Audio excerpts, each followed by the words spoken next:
오늘은 성탄절입니다. 2000년 전에 하나님이 사람 되셔서 사람의 몸을 입으시고 아기 예수로 탄생하신 성탄절입니다. 우리는 2000년 전에 예수께서 아기로 사람의 모양으로 오셨는데 오늘 우리는 이 성탄절에 그 성탄을 기념하면서 이렇게 축하 예배를 드리게 되는 것입니다. 왜 성탄일이라고 하지 아니하고 성탄절이라고 그렇게 얘기를 할까요? 정확하게 몇 년, 몇 월, 며칠, 몇 시 몇 분에 아기 예수가 베들레헴에서 태어났다 알 수가 없습니다. 정확한 연도와 정확한 날짜를 알지 못하는 거지요. 왜냐하면 1세기는 그리스도인들의 대핍박 때문에 생일보다는 사망일을 더 기념하는 그런 풍습이 있었기 때문에 1세기 때는 성탄절이라고 하는 절기를 정해서 지키지 못했습니다. 2세기에 와서 그때 당시에 만연되었던 이단 종파였던 마니교라고 하는 그런 이단 종파가 있었는데 그 교리에 대항하기 위해서 주님의 생일을 정하고 성대하게 경축 행사를 가졌던 것이지요. 4세기에 들어와서야 비로소 12월 25일을 성탄일로 지켰는데 12월 21일은 여러분 낮의 길이가 가장 짧은 날입니다. 12월 21일을 지나면 점점 낮의 길이가 길어지고 밤의 길이가 짧아지게 되어지는데 낮의 길이가 길어지기 시작한 첫 주일인 12월 25일을 성탄절로 그렇게 지키게 되었습니다. 날짜를 정확하게 모르니까 성탄일이라 하지 아니하고 성탄절이라 이렇게 얘기를 하는 것입니다. 또 크리스마스를 혹시 엑스마스라고 그렇게 얘기를 하는데요. 이 엑스는 알파벳의 엑스가 아니라 그리스어의 그 크리스토스라고 하는 첫 자가 엑스입니다. 그래서 크리스마스라고 이제 엑스마스라고 그렇게 합니다만은 엑스마스는 아니고요.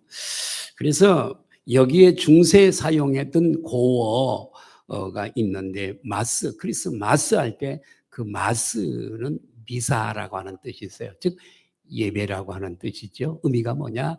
이 성탄절에 하나님 앞에 성탄을 감사하면서 제사 드리는 날이 바로 크리스마스입니다. 올해 성탄절은 아직 코로나가 종식되지 못해서 우리 지체들 중에도 어려움을 당하는 지체들도 있습니다. 또 경제적인 위기가 있습니다. 은행 이자가 많이 유가가 배나 올라가고 경제적인 위기가 대단히 심한지 몰라도 조용하게 그리고 차분하게 성탄절이 우리에게 다가온 것 같습니다.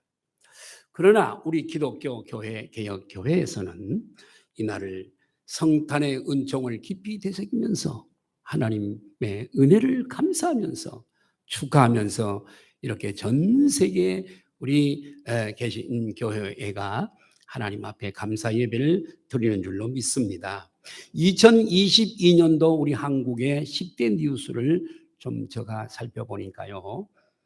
첫째 윤석열 대통령 당선이더라고요. 첫 번째가요. 두 번째가 뭔가 봤더니 이태원 압사 참사 사건이고요. 세 번째가 영화 오징어 게임이 에미상 6관왕을 차지한 거더라고요. 네 번째로 카카오의 먹통 사고가 10대 뉴스에 들어갔습니다. 그 다음에 다섯 번째로 한국 12년 만에 한국 축구가 월드컵 16강에 들어간 것이 10대 뉴스 안에 들어갔습니다. 그 다음에 이제 여섯 번째로 북한 탄도미사일 소나기 발사가 들어갔습니다. 계속해서 지금 소화되고 있죠. 그 돈을 가지고 북한 백성들을 먹여 살리면 좋을 텐데. 예.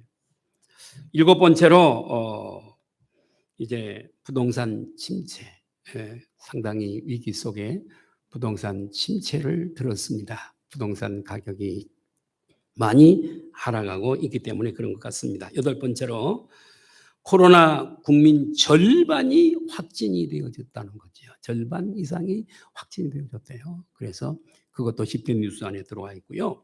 아홉 번째로 세계 일곱 번째 실용 위성 우주 발사 자체를 성공한 이야기가 10대 뉴스 안에 들어와 있고, 마지막 열 번째로 입단 사업 재해, 강주 아파트 외벽 붕괴, 동해안 산불, 중부 물난리, 이것이 10대 뉴스로 이렇게 자리를 잡았네요. 근데 이런 뉴스를 쭉 보니까, 자세히 보니까 좋은 소식은 얼마 되지 않고요.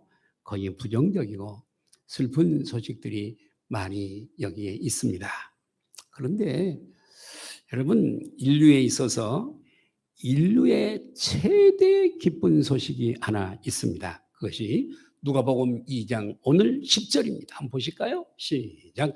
천사가 이르되 무서워하지 말라. 보라, 내가 온 백성에게 미칠 큰 기쁨의 좋은 소식을 너희에게.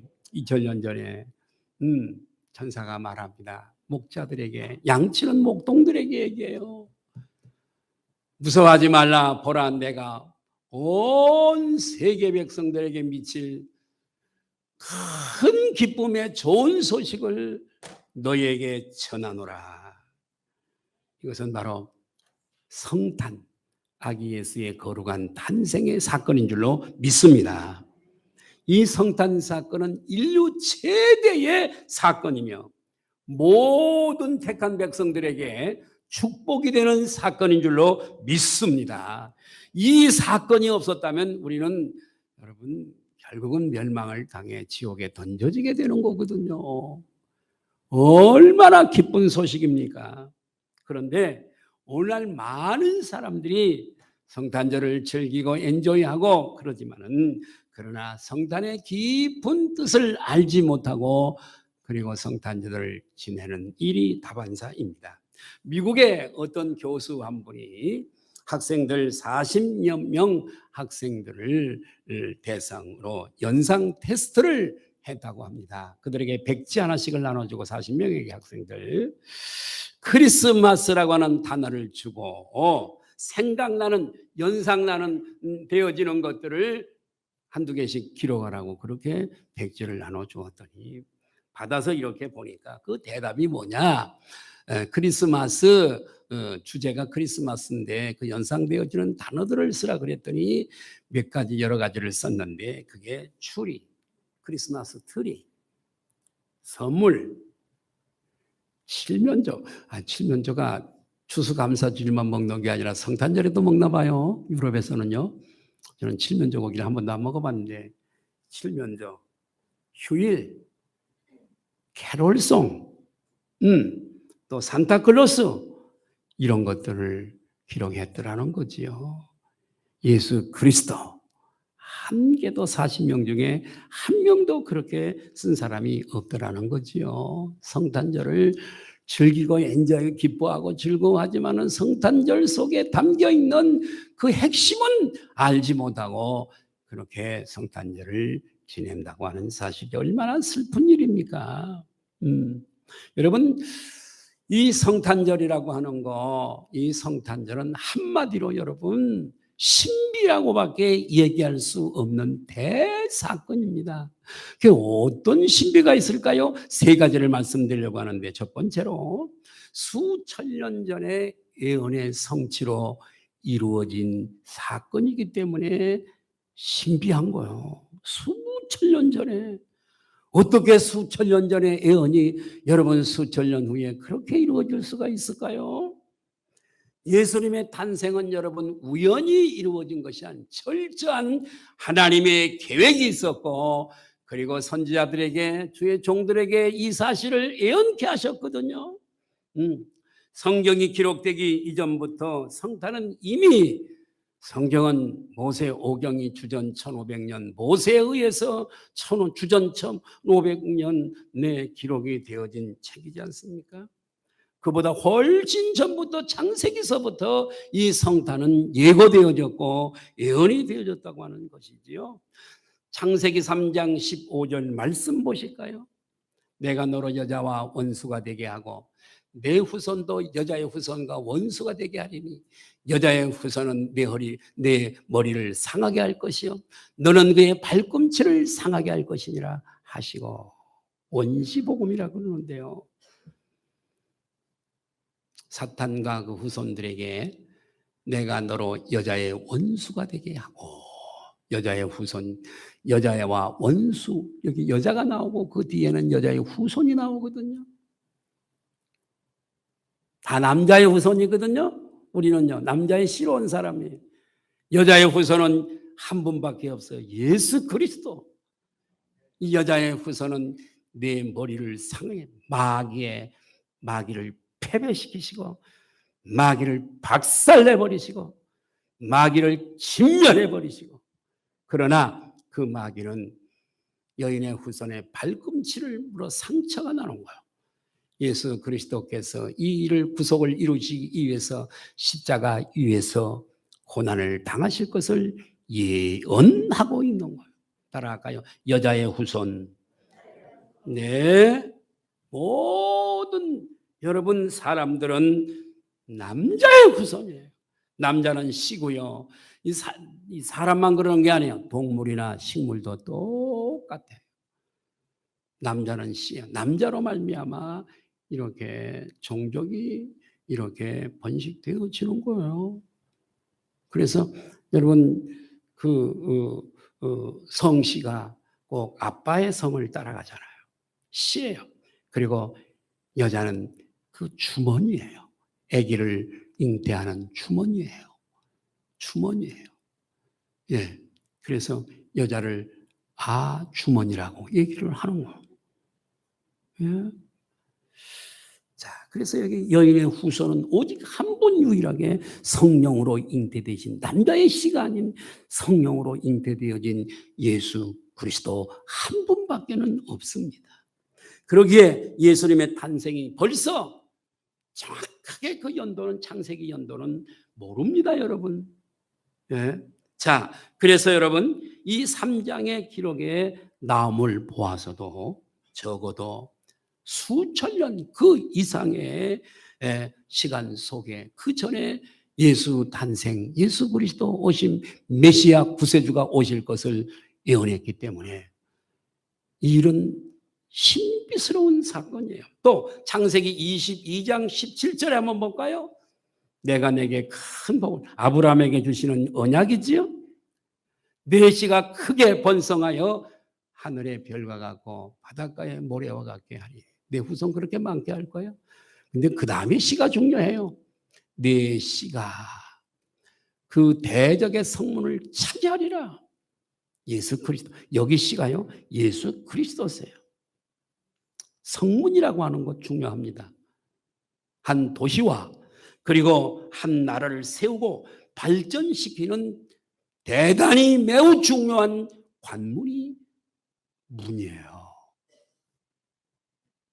여기서 내 씨는 예수 그리스도이신데 예수 그리스도께서 원수 마귀를 패배시켜버리시고 가지고 있는 능력을 빼앗아버리시고 굴복시킬 뿐만 아니라 택한 모든 백성들에게 게이트 문이잖아요.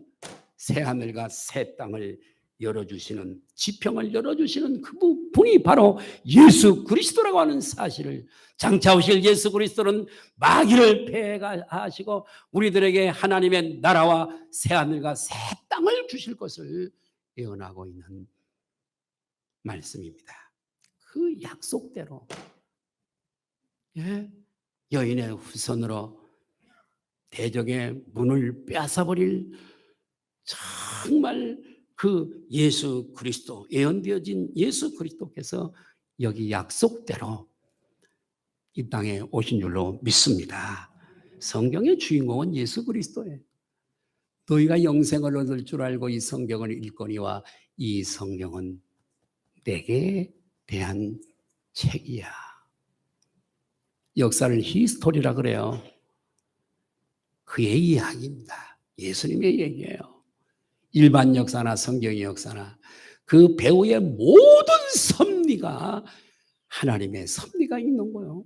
한 나라에 왕이 세워지는 거, 믿는 나라든 믿지 않는 나라든 독재국가든 마찬가지.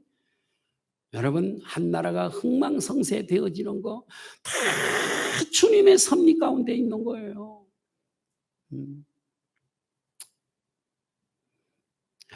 바벨론이 여러분 멸망을 당하는 거, 헬라가 멸망을 당하는 거, 다 여러분 바사가 멸망을 당하는 거, 이런 역사 뒤에 하나님의 섭리가, 그래서 히스토리라고 역사라고 그렇게 얘기합니다. 주전 1500년대에 기록되어진 모세오경 이야기도 예수님의 이야기입니다. 더 뿐만 아니라 주전 1000년경에 다윗과 솔로몬을 통해 기록되어진 이야기도 예수님의 이야기입니다. 주전 700년 전에 이사야서를 기록한 이사야, 예수님의 이야기입니다. 볼까요? 이사야서 9장 1절에서 7절을 볼까요? 자, 7절로 옮겨주세요. 시간이 많이 없으니까요. 그 정사와 평강에 더함이 무궁하여 또 다윗의 왕자와 그의 나라에 군림하여 그날을 굳게 세우고 지금 이후로 영원히 정의와 공의로 그것을 보존하실 것이라 만군의 여호와의 열심히 이루리라. 자, 6절 한번 가볼까요? 6절 한번 봐. 자, 6절이에요. 한번 보겠습니다. 시작. 이는 자, 예수님이 오시기 전에 700년 전이에요.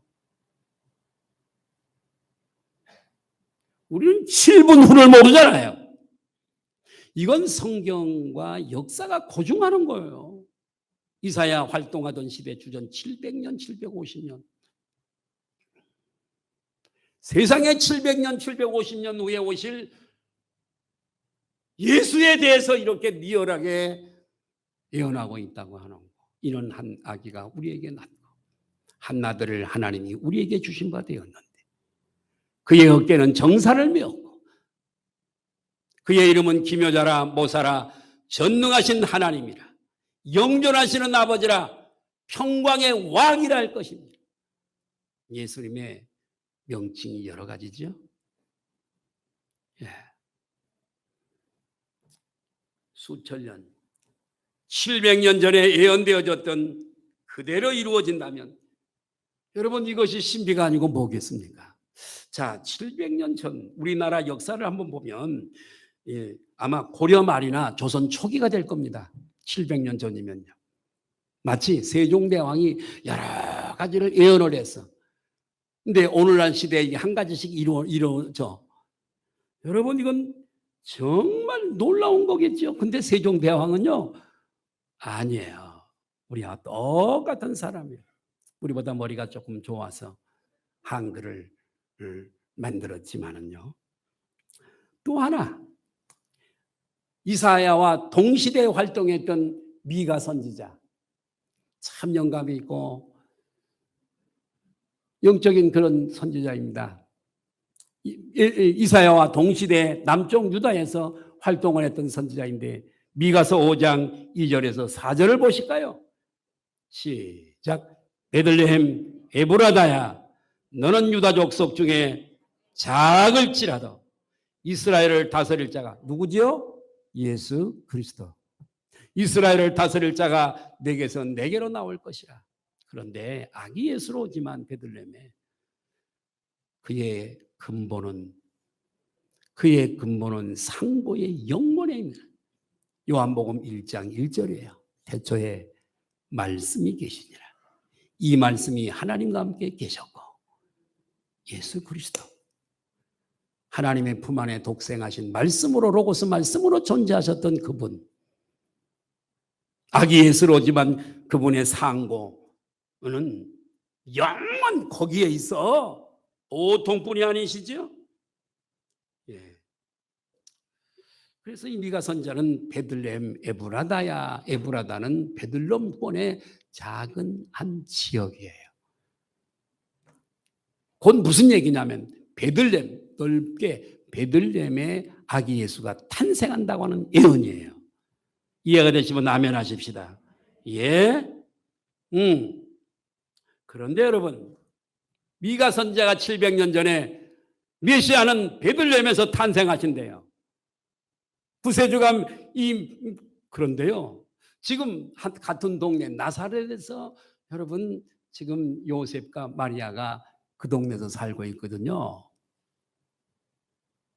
근데 정혼했어요. 내 아기를 가진 거예요. 성령으로 잉태된 것이죠. 그래서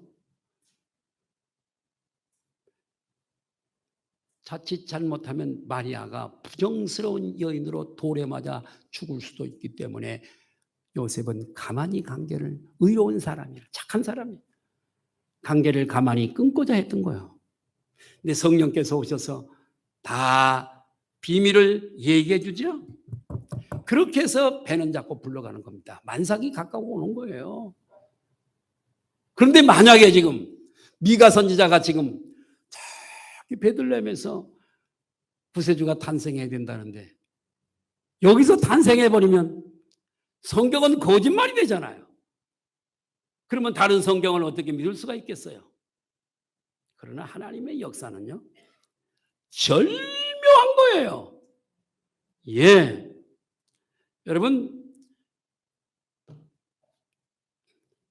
나사렛에서 베들레헴까지 거리가 얼마일까요? 약 160km입니다. 여기서 어디까지인지 모르겠어요. 160km. 하루에 20km씩을 걸어서 간다고 할 때 만삭된 몸으로 8일을 걸어가야 되는 거리예요. 거리가 당시에 요즘 차로 가면은 뭐 금방 갈 수 있는 거리지만 여러분 꾸불꾸불 비포장도로 산을 넘고 강을 건너 이렇게 오랜 시간 걸리는 그런 곳인데 어떻게 베들레헴에서 약속하시니 언약이 이루어질 수 있겠어요? 그런데 여러분 잘 들어보십시오.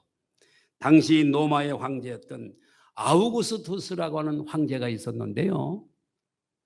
가장 먼저 황제가 되고 난 다음에 한 일이 무엇이냐면 세금 징수를 위해서 인구조사 등록을 하게 한 겁니다. 이 등록은 원적지에 가서 해야 돼요. 근데 마리아의 남편 요셉은 원적지가 베들레헴이에요. 다윗의 족속이기 때문에요. 다윗의 고향이잖아요, 베들레헴은. 예. 거기까지 가야 되는 거예요. 그러니까 당시에 로마법이 얼마나 강력했냐면 인구 등록법이 만삭된 그런 여인이라도 반드시 본적지에 원적지에 가서 등록하지 않으면 대단한 처벌을 받기 때문에 강력한 법이었기 때문에 만삭된 몸을 이끌고 본인이 직접 가서 얼굴을 보이고 등록을 해야 되는 거예요. 언제 출산할지 모르는 일입니다.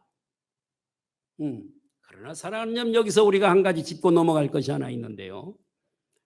모든 역사는요 하나님의 손 안에 있습니다. 예. 일반 역사도 마찬가지. 세계사가 다 마찬가지.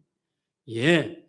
로마 황제가 정치적인 이유로 이렇게 세금을 더 걷기 위해서 호적 등록을 한 일이지만 그 너머에 그 깊은 곳에 이 세상의 모든 역사를 주관하시는 하나님의 섭리가 하나님의 역사가 작동한 줄 믿으시면 아멘 하십시다.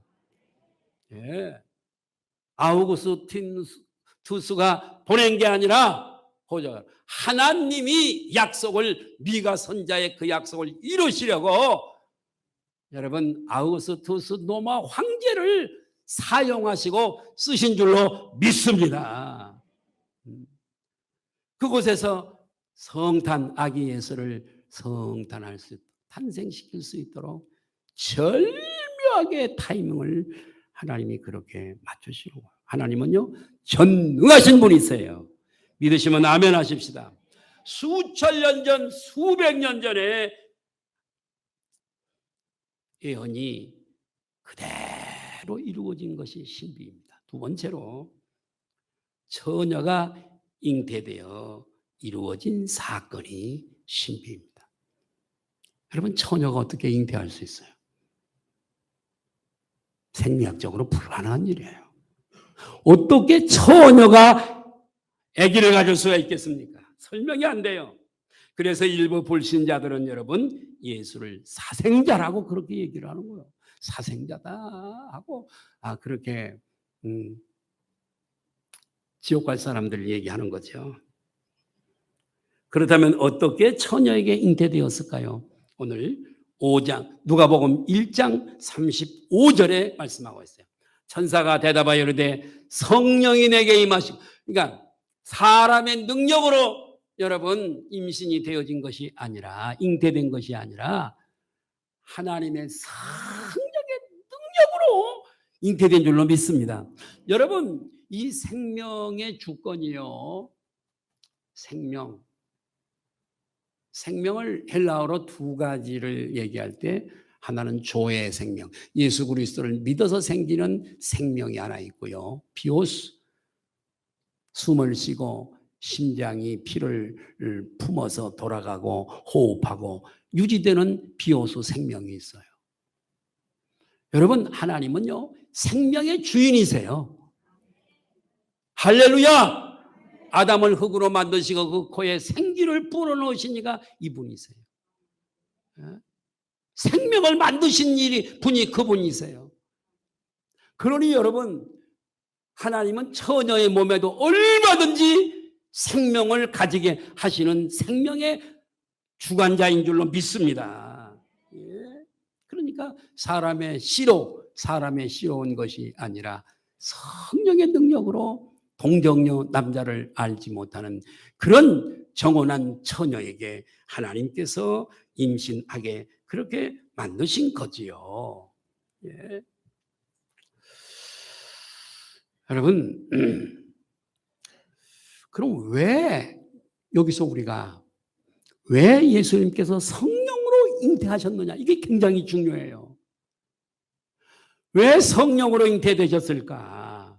가장 큰 이유가 하나 있는데, 그게 뭐냐면 메시아, 구원자, 구세주는 죄가 없어야 돼요.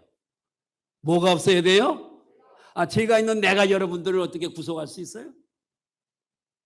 그럴 수는 없지만 감옥에 있는 죄인이 이렇게 있다면, 죄인이 내가요 저 사람 대신 것까지 살 테니까요 저 사람 내보내 주세요. 그럴 수 없어요. 혹시 밖에 죄가 없는 사람이, 예를 들면 내가 대신해서, 옛날에는 그런 게 있었어요. 내가 대신해서 옥살이 할 테니 이 사람이 병이 짙으니 내보내 주세요. 혹시 이럴 수는 있어요. 밖에 죄 없는 사람이 그렇게 할 수는 있어요. 마찬가지 죄인이 어떻게 죄인을 구속해요? 그런데 여러분, 아담의 후손으로 남자의 씨로 온 모든 사람은 의는 없나니 하나도 없어요. 나도 죄인이고 너도 죄인이고 우리가 다 죄인인데, 세상에서는 구세주가 없기 때문에 하늘에서 오시는 거예요. 그런데 여러분, 동정녀 마리아, 아까 내가 얘기했죠. 주머니라고. 여자는 주머니, 아기를 담는 주머니, 잉태하는 주머니라고 제가 말씀드렸어요. 근데 거룩하신 성령, 죄가 없으신 전능자 영이신 하나님으로 말미암아 잉태가 되었기 때문에 이 복중에 있는 아이가 죄가 있다는 얘기예요? 없다는 얘기예요? 없어요. 우리와 탄생이 달라요. 우리와 탄생이 다릅니다. 예. 만약에 예수님도 요셉의 씨를 받아서 왔다면 그분은 아담의 후손이기 때문에 죄를 사할 수 있는 능력이 없으세요. 없으세요. 그러나 성령으로 이분은 남자의 씨로 아담으로부터 계대되어지고 정가되어지는 죄가 모든 사람에게 임하여서, 그 지옥 가는 죄거든요. 그게요. 원죄예요. 원죄. 오리지널 신이에요. 원죄. 지옥 가는 죄예요. 그게요. 예수님도 그 차설을 따라 오셨다면 예수님도 지옥 가야 돼요. 근데 그게 아니라 예수님은 거룩한 홀리 스피릿, 성령으로 잉태된 분이기 때문에 그분에게는 죄가 없었어요. 성령으로 잉태되어진 가장 큰 이유가 죄 없이 오시기 위해서요. 죄가 없어야 죄인을 구원할 수가 있어요. 그래서 성경은 일제히 그분은 죄가 없으시다, 그분은 참 의로우신 분이시다, 그분은 죄가 없다라고 성경은 우리들에게 말씀을 하고 있습니다. 그렇기 때문에 예수님이 정원한 처녀의 몸에 성령으로 잉태된 이 사건이 신비인 줄로 믿습니다. 기독교는 신부예요. 성경 모든 말씀이 다 신비입니다. 마지막 세 번째로 하나님이 인간으로 오신 것이 신비. 인카네이션, 성, 육신, 도성, 인신 다 똑같은 말이에요. 하나님이 사람으로 이 땅에 오신 날이 성탄이에요. 예. 왜 하나님이 구태여 꼭 안 그래도 할 수 있을 텐데 사람의 몸을 입고 이 땅에 오셨을까요? 인간의 몸을 입고 이 땅에 오신 절대적인 이유가 있어요. 그 이유가 뭐냐면 성경에 이런 얘기가 있어요. 피 흘림이 없은즉 죄를 사함이 없어요. 우리의 죄를 사하는 건 피밖에 없대요. 왜냐하면 피가 생명이래요. 죄라고 하는 게 얼마나 무서운지 생명으로 갚아야 되는데 피래요. 그것에 대한 예시가 레위기에 나와 있잖아요. 그러나 황소와 염소의 피가 히브리서에 우리의 죄를 사하지 못한대요. 오직 죄 없는 분의 피가 우리 죄를 사할 수 있어요.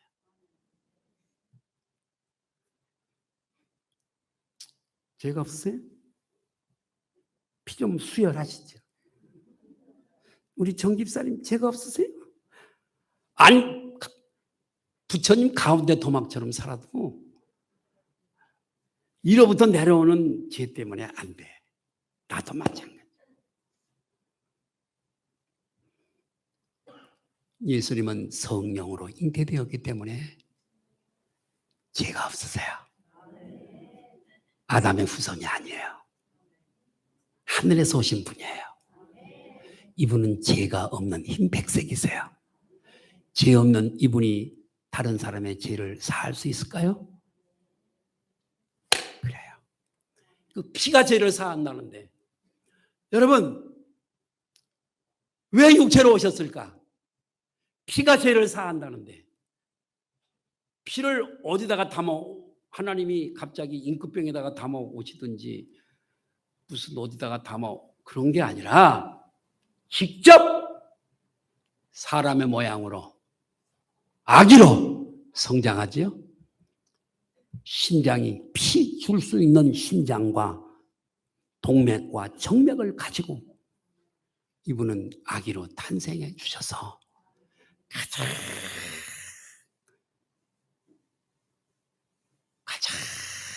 피크 청년 33년에 결기방장한 피를 담아 오셨어요. 심장과 동맥과 정맥에 피를 담아 오셔서 육체가 아니면 담아올 방법이 없어요. 사람의 몸이 아니면 담아올 방법이 없어요. 피 흘리지 않으면 오고 오는 시대의 죄인들을 죄를 씻을 수가 없어요. 여러분, 하나님이 예수님의 모습으로 그 육체로 이 땅에 보내주신 이유를 이제 아셨죠? 높아심이 있네요. 육체로 오신 이유를 아시겠죠? 여러분, 내가 얼마 전에 망치질 하다가 망치로 모서난 때리고 손톱을 때려가지고 내 생전에 이렇게 아파서 물어본 적은 처음입니다. 아버지, 얼마나 아픈지. 손톱이 피가 나고 막 드디어 빠졌어요. 병원에 가서 뺐어요. 한쪽만 덜렁덜렁 해가지고 테이프로 붙여가지고 살다가 안 되겠다 싶어가지고 병원에 갔더니 마취 주사를 여기다가 넣는데 깊숙이 몇 번을, 아이고 마취 주사 넣는 게 더 아파. 그러고서 칼로 찢어서 손톱을 빼더라고. 아이고, 여러분 망치로 손톱 때리지 마세요. 울었습니다. 제가 막 정말 울었어요. 아파서. 이렇게 피가 납니다. 우리에게도 피가 있어요. 똑같이 예수님도.